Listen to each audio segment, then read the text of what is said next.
Hello everyone, welcome to engineers वाला।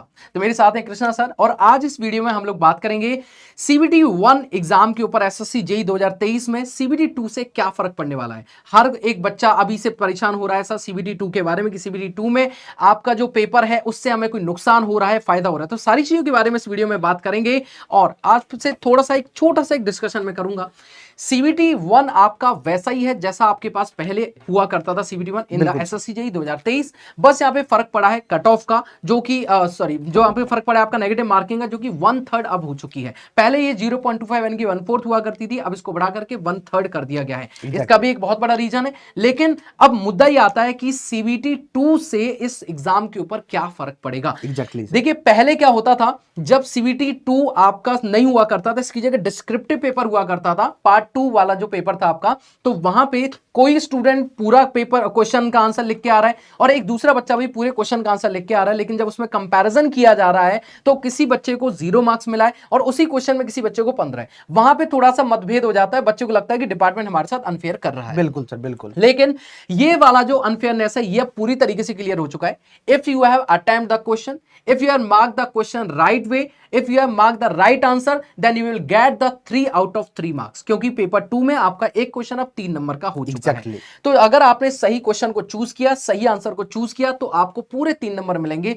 अगर आपने गलत चूज किया तो 3 नंबर आपको पूरी तरीके से जाएंगे, लेकिन साथ के साथ आपको 1/3 नेगेटिव मार्किंग को भी फेस करना ही पड़ेगा। Exactly sir. तो अगर पेपर 2 में पहले नेगेटिव मार्किंग नहीं होती थी, और लेकिन वहां पर ये वाला जो मतभेद था कि किसी को 15 में से 10 मार्क्स मिले, किसी को 15 में से 15 और किसी को 15 में से 0 भी मिले। बिल्कुल सर। चाहे उसने कितना भी सही लिखा है, गलत लिखा, हाँ। बच्चा उस चीज को हमेशा ये समझता है मेरे साथ गलत हुआ। बिल्कुल सर। लेकिन आज के समय में सर उसके साथ बिल्कुल भी गलत नहीं होगा। यस। अगर आपने 3 नंबर लिए, सही किया तो सही आपको मिलेंगे, नहीं किया तो नहीं मिलेंगे। लेकिन साथ के साथ अगर आपने गलत किया तो आप साथ में सही मार्क्स में से 1/3 वाला हिस्सा खोगे भी।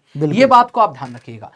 अब सर इस चीज से दूसरे पेपर के जो पहले पेपर के ऊपर क्या फर्क पड़ेगा, इसको मैं एक बार मैं डिस्कशन करता हूं। 2 पॉइंट के ऊपर 2 पॉइंट के ऊपर आप डिस्कशन करिए। चलिए सबसे पहले तो आप अगर सिविल इंजीनियरिंग से हैं तो देवेश सर पीडब्ल्यू चैनल को आप फॉलो कर सकते हैं। ये मेरा ऑफिशियल टेलीग्राम चैनल है। इसके ऊपर क्विजेस, आपके जो भी नोटिफिकेशंस आते हैं एग्जाम्स के, या फिर आपका कोई भी डाउट है तो आप मेरे साथ 1-to-1 कनेक्ट रहते हैं और मैं आपके साथ हमेशा 24/7 आवर्स आपको साथ कनेक्टेड हूं इस टेलीग्राम चैनल के ऊपर।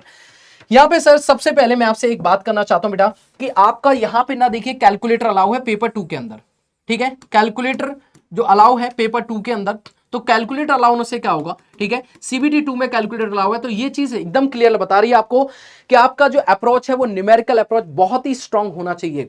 आपको ये भी पता है कि पेपर 1 होने के बाद ही पेपर 2 जब होगा तो उसमें बहुत ज्यादा टाइम नहीं मिलता, मैक्स टू मैक्स 2 महीने या 45 दिन का टाइम समझिए। तो अभी से आपको वो चीज करनी ही पड़ेगी। हम कोई भी प्रेडिक्ट नहीं कर सकते कि एग्जाम 1 आपका न्यूमेरिकल अप्रोच ज्यादा होंगी या कम होंगी, लेकिन ये तय है कि पेपर 1 में क्योंकि कैलकुलेटर अलाउ नहीं है तो आपके पास जो क्वेश्चंस आएंगे वो ज्यादातर क्वेश्चन वन लाइनर होंगे, कॉन्सेप्चुअल बेसिस होंगे, डेटा बेस्ड होंगे, या सिविल में जैसे मैं बात करता हूं तो आईएएस कोडल प्रोविजन बेस्ड होंगे, या फिर कोई भी अलग अलग ब्रांचेस की बात करूंगा तो उसमें जो डेटा बेस्ड क्वेश्चन है वो ज्यादा आपसे पूछे जाएंगे। साथ में ही आपका क्योंकि पेपर 2 आपका कैसा है, कैलकुलेटर भी अलाउ है, न्यूमेरिकल अप्रोच को ज्यादा इंडिकेट करता है, तो ये चीज भी क्लियर हो गई है कि पेपर 2 में ज्यादा टफ क्वेश्चंस को पुट किया जाएगा, पेपर 1 में नहीं किया जाएगा। तो मेरा एक जो मेरी सोच कहती है कि पेपर 1 का जो लेवल है वो पहले वाले कंपैरिजन से 2022 तक काफी अच्छा लेवल बढ़ चुका है सीबीटी 1 का इन द एसएससी जेईई। तो वो पेपर थोड़ा सा एक मुश्किल से 5 या 10% थोड़ा नीचे भी आएगा, क्योंकि उसमें भी ऐसा नहीं है कि क्वेश्चन टफ नहीं आते थे, उसमें भी क्वेश्चन टफ आया करते थे जिनकी जो कैलकुलेशन है वो लंबी हुआ करती थी। तो वो कैलकुलेशन वाले क्वेश्चंस अब आप लोगों को पेपर 2 में देखने को मिलेंगे। उसी की जगह पर यहां पर कुछ सब्जेक्ट जिनका वेटेज कम रखा जाता था पहले, उनका वेटेज अब ज्यादा रख दिया जाएगा। पहले ऐसा होता था एक सब्जेक्ट तो 20 नंबर का आ गया और एक सब्जेक्ट आपका आ गया 10 नंबर का, एक सब्जेक्ट आ गया 2 ही नंबर का। तो अब जो बैलेंस होगा पेपर में कि क्योंकि पेपर 2 के अंदर उन सब्जेक्ट को ज्यादा वेटेज दी, मेरे साथ कृष्णा सर मैं उनके ऊपर डिस्कशन भी करना चाहूंगा सर कि पेपर 2 में अब वो वाले सब्जेक्ट को ज्यादा वेटेज दिया जाएगा जिसको पेपर 1 में नहीं दे पाएंगे। बिल्कुल सर, बिल्कुल ये सीबीटी 2 में ना ऐसा चांसेस है सर जिसको बच्चे इग्नोर करते थे, क्योंकि बहुत सारे सब्जेक्ट ऐसा होता है ना जिसमें न्यूमेरिकल ऑलमोस्ट कम होता है, बहुत सारे सब्जेक्ट ऐसा होता है जिसमें थ्योरी ही होता है। हाँ। तो अब जो है ना ये दोनों पोर्शन को बैलेंस करने के लिए, क्योंकि एक बच्चा जब प्रिपरेशन करता है ना तो उसको सीबीटी 1 भी अच्छा करना है, फिर सीबीटी 2 में भी अच्छा करना है, तब जाके उसका सिलेक्शन होगा। तो अब जो ये फिल्ट्रेशन करने की जो है ना एसएससी जेईई का, वो डिपार्टमेंट जो है ना तब अच्छे से फिल्टर कर पाएगा बच्चों को जो क्या नीड है सच में। जैसे सर हमारे क्या होता था, स्टील स्ट्रक्चर एक सब्जेक्ट है जिसका बेटे 2 या 3 नंबर का हुआ करता हाँ, बिल्कुल था, क्योंकि वो जबकि वो न्यूमेरिकल अप्रोच वाला सब्जेक्ट है। मुझे लगता है उसको सीबीटी 2 में अच्छे क्वेश्चन उसके बनाए जा सकते हैं। सेम ऐसे ही आपके पास थ्योरी ऑफ स्ट्रक्चर एक सब्जेक्ट है हमारे यहाँ सिविल में, उसमें क्वेश्चंस पेपर 1 में नहीं आया करते थे, तो मेरे हिसाब से आप उसको पेपर 2 में एक अच्छा बेनिफिट मिल सकता है। तो आप आज किसी भी सब्जेक्ट को इग्नोर नहीं कर सकते। आपको उसका न्यूमेरिकल अप्रोच भी अभी से स्ट्रॉन्ग, क्योंकि 45 दिन में आपको सब्जेक्ट की वैल्यू को समझते हो उसका न्यूमेरिकल अप्रोच डेवलप करना पड़ेगा, तो वो शुरुआत से ही डेवलप करना पड़ेगा जब आप तैयारी कर रहे हो। तो ये एक बड़ा इंपैक्ट होगा सर एसएससी जेईई में सीबीटी 2 से सीबीटी 1 पे, कि जो न्यूमेरिकल सब्जेक्ट है उनको ज्यादातर पुट करने की कोशिश की जाएगी सीबीटी 2 में, और उन्हीं का जो थ्योरेटिकल पोर्शन है उसको सीबीटी 1 में पुश किया जाएगा। ये एक बहुत ही जबरदस्त पॉइंट रहेगा। बिल्कुल सर, ऐसा हो सकता है। दूसरा एक पॉइंट सर मैं आपसे ये पूछना चाहूंगा कि यहाँ पर नॉन टेक का क्या फर्क पड़ेगा, क्योंकि सर हमने अभी सीबीटी 1 और 2 के बारे में जो टेक्निकल में सिर्फ डिस्कशन किया, तो इससे नॉन टेक में भी सर काफी डिफरेंस आने वाला है। तो सर बिल्कुल आप नॉन टेक के बारे में जरूर बताएंगे। सर नॉन टेक में सबसे पहली बात मैं बच्चों को बता देना चाहूंगा, नॉन टेक वाले जो पोर्शन होने वाला है ना, ये आपको केवल सीबीटी 1 में दिखने वाला है, सीबीटी 2 में नहीं दिखेगा non tech. CBT 2 totally technical होने वाला है, 100 क्वेश्चन और 300 मार्क्स और कैलकुलेटर अलाउ है, ये भी आपको पता है। तो ये जो नॉन टेक वाला पोर्शन है, जैसे रीजनिंग हो गया, जैसे आपका रीजनिंग में इसके बाद करंट अफेयर्स वाला पोर्शन हो गया, तो नॉन टेक वाले पोर्शन में जो अभी तक जैसा पैटर्न चल रहा था वैसा ही पैटर्न आएगा। मैं तो बोल रहा हूं इवन आपको अगर पेपर लेवल का बात किया जाएगा ना, ओवरऑल पेपर के लेवल को बात किया जाए, तो जो नॉन टेक वाले पोर्शन है जो 100 मार्क्स से पूछा जाएगा ना, उसका लेवल थोड़ा सा लो ही रहेगा, हाई नहीं करेगा। क्यों? क्योंकि उनको पता है अब जो हम कर रहे हैं ना, वो सीबीटी 1 देना है बच्चों को, फिर सीबीटी 2 देना है। तो आपको पता है यहां पे सीबीटी 1 जो क्लियर करेंगे ना, वही सीबीटी 2 के लिए फाइट करेंगे, और सीबीटी 2 भी जो है वो कंप्यूटर बेस्ड टेस्ट लेने वाले हैं। तो इसका जो लेवल है, अगर मैं बात करूं सीबीटी 1 में इसका लेवल है, तो ये ऑलमोस्ट समझो सेम ही रहेगा, और थोड़ा सा डिम मतलब थोड़ा सा लो की तरफ ही रहेगा, ऐसा नहीं बहुत ज्यादा हाई कर देगा, नहीं, क्योंकि उसको पता है जब हम सीबीटी 2 में जाएंगे ना तो टेक्निकल अच्छे से पूछने वाला है। और मैं लिटरली बता रहा हूं, अगर आप पहले के माइंडसेट से चल रहे हो ना, क्योंकि पहले जब सीबीटी 2 होता था मतलब मेंस होता था ना, तो मेंस में बहुत सारे क्वेश्चन ऐसे होते थे जो रिपीटेड होते थे, लेकिन इस बार जो क्वेश्चन आएगा ना सीबीटी 2 में, ये क्वेश्चन टोटली फ्रेश क्वेश्चन होंगे, और कंप्यूटर बेस्ड टेस्ट है, और कैलसी भी अलाउ है, तो हो सकता है न्यूमेरिकल अप्रोच उसमें ज्यादा रहे, इस बात को ध्यान रखिएगा। तो इसका लेवल जो है सीबीटी 1 में जो है ना, ऑलमोस्ट सेम बोल सकते हो आप, ऑलमोस्ट सेम ही रहने वाला है इसका लेवल। तो जैसे आप तैयारी कर रहे हो वैसे आप तैयारी कर लो, नॉन टेक के लिए आपको ज्यादा परेशान नहीं होना है। हम लोगों ने ऑलरेडी वीडियो बनाया है, मैं और देवेश सर मिलकर ऑलरेडी इस पे वीडियो बनाया हुआ है, और सर मुझे लगता है बच्चों को उस वीडियो से बहुत ज्यादा बेनिफिट भी मिला होगा। बिल्कुल सर। अब सर एक तीसरा पॉइंट मैं यहाँ पे डिस्कस करना चाहूंगा कि डिपार्टमेंट का सिलेक्शन कैसे होगा। डिपार्टमेंट बच्चे बहुत सोचते हैं कि सर डिपार्टमेंट के ऊपर क्या फर्क पड़ेगा। बिल्कुल सर, क्योंकि सर देखिए यहाँ पर पहले भी ऐसा होता था कि पेपर 1 प्लस पेपर 2 दोनों के मार्क्स जोड़ करके मेरिट लिस्ट बना करती थी, और उसके बाद में डिपार्टमेंट का सिलेक्शन होता था। सर। यहाँ पर कोई डिफरेंस नहीं है, कोई डिफरेंस यहाँ पे नहीं आएगा पहले के कंपैरिजन में, क्योंकि यहाँ पे जो मेरिट बनती है सर, मेरिट बनती है वो आपकी सीबीटी 1 और सीबीटी 2 दोनों को मिलाकर के बनेगी।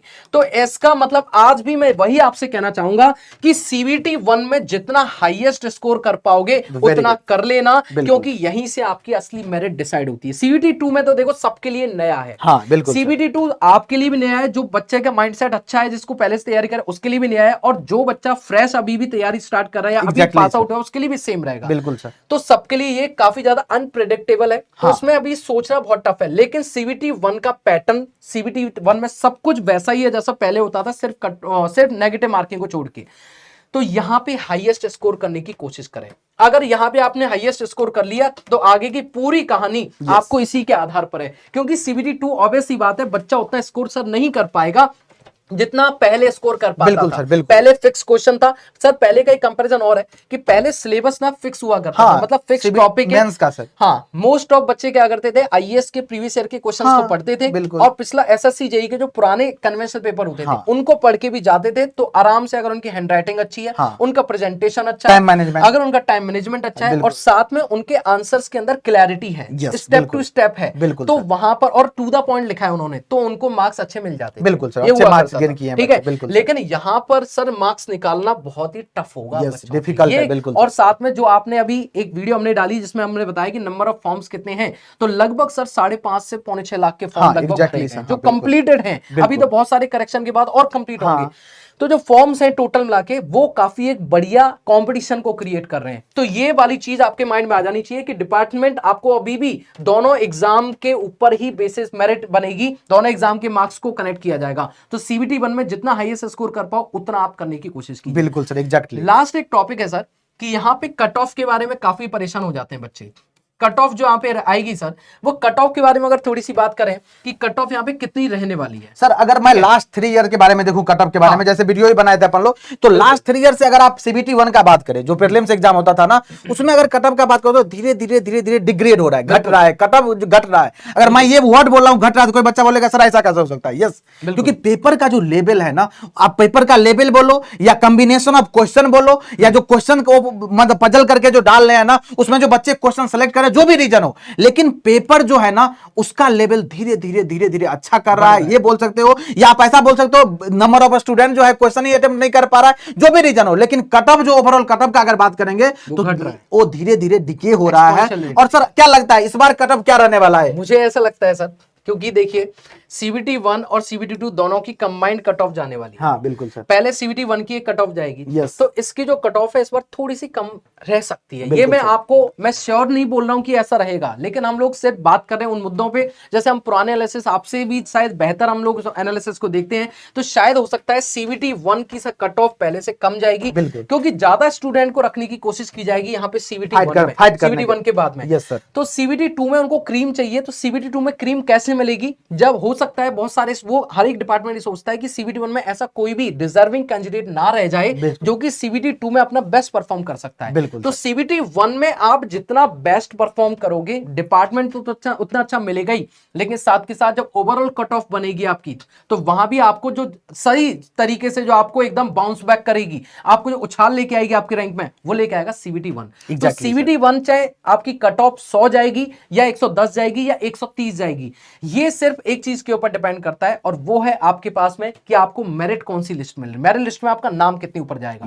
तो सीबीटी 1 में हाईएस्ट मार्क्स स्कोर करने की कोशिश करें, कट ऑफ चाहे कितनी भी जाए, लेकिन फिर भी मैं आज ये कहूंगा सर, अपना टारगेट कम से कम 140 नंबर जरूर रखिए। बिल्कुल सर। सिविल वाले बच्चे, मैकेनिकल वाले और इलेक्ट्रिकल वाले बच्चे कम से कम 150 मार्क्स आप टारगेट रखिए। और आप ये मत सोचिए कि ये पॉसिबल नहीं है। आप जो बच्चा सर इस वीडियो को देखने के बाद इस वीडियो के कमेंट बॉक्स में कई बार लिखता है कि सर आप बैठ जाओगे तब भी नहीं आ पाएगा, ये बैठ जाएगा, बेटा हमें नहीं लाना है, आपको लेके आना है, आपका करियर है, आप अपने आप को कहां देखते हो 4 से 5 साल बाद, वो आपको डिसाइड करना है। बिल्कुल। दूसरी बात, आप नहीं लाओगे ना, जो इस वीडियो को देखकर ही सोचेंगे कि यार कुछ भी हम बोल देते हैं, ऐसा नहीं है। बिल्कुल। आप नहीं लाओगे तो कोई और लेके आएगा, लेकिन लेके जरूर आएगा। बच्चे मेहनत कर रहे हैं, और जो ये नेगेटिव माइंडसेट के बच्चा है ना सर, वो हर जगह हर चीज में उसको नेगेटिव ही दिखता है। अब ये सारा डेटा पे जो मैं बात कर रहा हूं ना, हम लोग पूरी टीम बैठ करके एनालिसिस किए चीजों को लेकर के, क्या बेस्ट वे में पॉसिबल हो सकता है, अभी तक का रिकॉर्ड क्या रहा है एसएससीजे का, उस सारे डेटा को एनालाइज करने के बाद ये कंक्लूड कर रहे हैं और आपके सामने रख रहे हैं। जो आप जो प्रिपरेशन कर रहे हो ना, आपके माइंड में जब आप पढ़ते हो ना, तो ये सारी चीजें चलती रहती है। सर सीबीटी 1 कैसा होगा, सीबीटी 2 क्या होगा सर,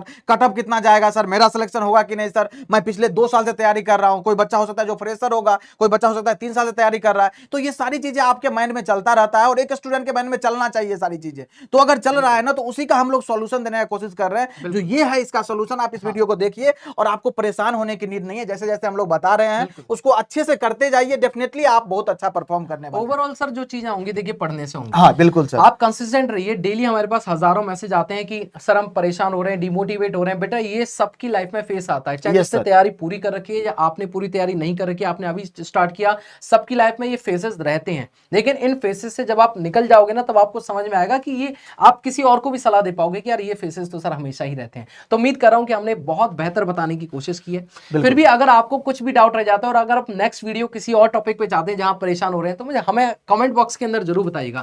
साथ ही साथ आप हमें टेलीग्राम चैनल पे फॉलो करना, जहां पे आप कृष्णा सर को इलेक्ट्रिकल और इलेक्ट्रॉनिक्स वाले स्टूडेंट, कृष्णा सर पीडब्ल्यू, या फिर कोई भी गाइडेंस के लिए कोई भी स्टूडेंट सर को फॉलो कर सकता है इन टेलीग्राम चैनल पे। और साथ में अगर आप सिविल इंजीनियरिंग से रिलेटेड या फिर कोई भी ब्रांच से रिलेटेड अगर आप गाइडेंस चाहते हैं, तो आप हमें देवेश सर पीडब्ल्यू चैनल पे, आप मेरे ऑफिशियल पीडब्ल्यू चैनल के ऊपर भी फॉलो कर सकते हैं। एक बात मैं आपको क्लियर कह देता हूं, जो सर हम हमेशा कहते हैं कि ना कोई संघर्ष, ना कोई प्रयास, तो क्या खाक मजा है जीने में। Yes sir. और तूफान भी, आंधी भी और पहाड़ भी पिघल जाता है जब आग लगे हो सीने में। तो मिलते हैं नेक्स्ट वीडियो के अंदर। Till then take care, thank you so much, love you, thank you so much.